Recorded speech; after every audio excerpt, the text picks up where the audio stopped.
قرآن حکیم میں اللہ تعالیٰ نے حقوق العباد کے بیانات کے ذیل میں پڑوس کا بھی ذکر کیا ہے، اور بڑا عجیب انداز ہے۔ سورہ نساء کی آیت نمبر 36 میں کئی اور باتیں بھی آئیں، درمیان کا ایک حصہ میں نے آپ کے سامنے تلاوت کیا، والجاری ذی القربى والجاری الجنوبی والصاحب بالجنبی۔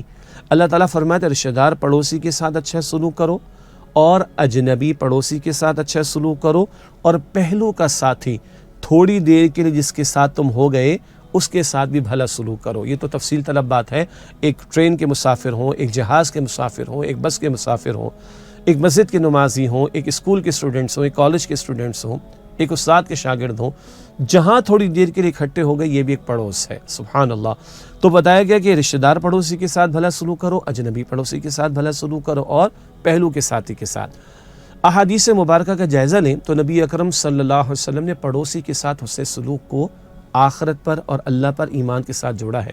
حدیث ہے بخاری شریف میں، اللہ کے نبی صلی اللہ علیہ وسلم نے ارشاد فرمایا ہے کہ جو کوئی اللہ اور آخرت پر ایمان رکھتا ہو اسے چاہیے اپنے پڑوسی کے ساتھ بھلا سلوک کرے۔ اللہ اور آخرت پر ایمان ہوگا تو پڑوسیوں کے ساتھ معاملہ بہتر ہوگا۔ حدیث میں یہ بھی آیا، اللہ کے رسول علیہ السلام نے فرمایا کہ جبریل علیہ السلام اتنی مرتبہ میرے پاس پڑوسیوں کے بارے میں حسن سلوک کی تاکید لے کر آئے کہ مجھے اندیشہ ہو گیا کہ کہیں پڑوسیوں کو وراثت میں حصہ نہ دے دیا جائے۔ وراثت میں حصہ انتہائی قریبی تعلق والے رشتہ دار کا ہوتا ہے، اور حضور فرما رہے مجھے اندیشہ ہونے لگا کہیں پڑوسی کو وراثت میں حصہ نہ دے دیا جائے۔ اور سچی بات تو یہ ہے، گھر میں مشکل آ پڑتی ہے، خدا نخواستہ آگ لگ گئی، کسی کی طبیعت انتہائی بگڑ گئی، رشتہ دار بعد میں پہنچتے، پڑوسی پہلے پہنچے ہوئے ہوتے ہیں، ایسا ہے کہ نہیں؟ لیکن آج ہم اپنے معاشرے کا جائزہ لیں، میں کیا آپ کے سامنے عرض کروں، مطلب آپ مجھ سے زیادہ واقف بھی ہیں اور معاملات کو بھگت بھی رہے ہوں گے۔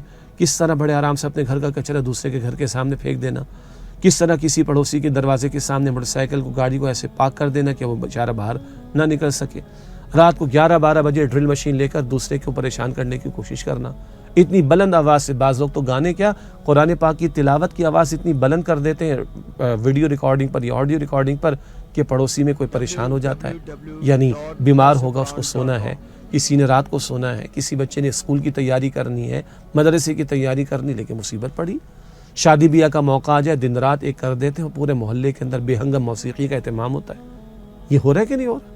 اور یہ ہم کر رہے ہیں جو مسلمان ہونے کے دعوے دار ہیں، اور کہاں بتایا جا رہا ہے کہ اللہ اور آخرت پر ایمان ہے تو اپنے پڑوسی کے ساتھ بھلا سلوک کرو۔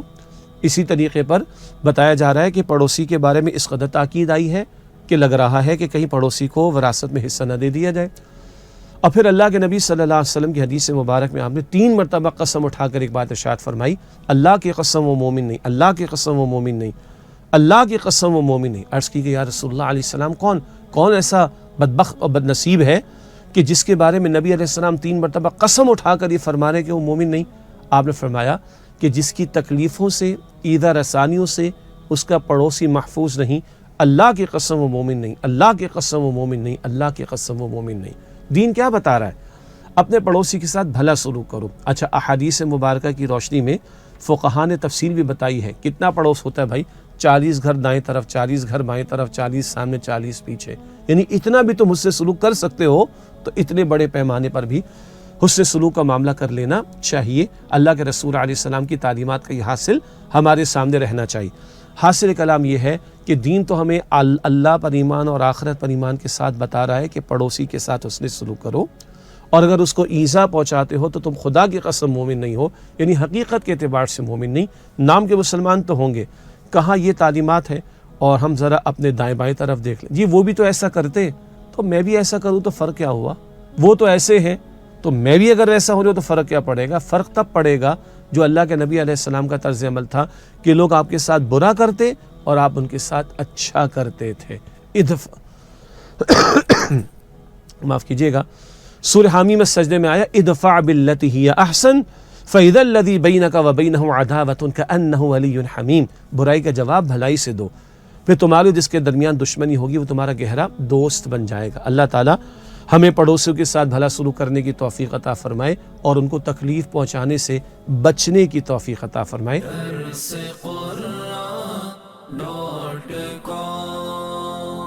www.darsequran.com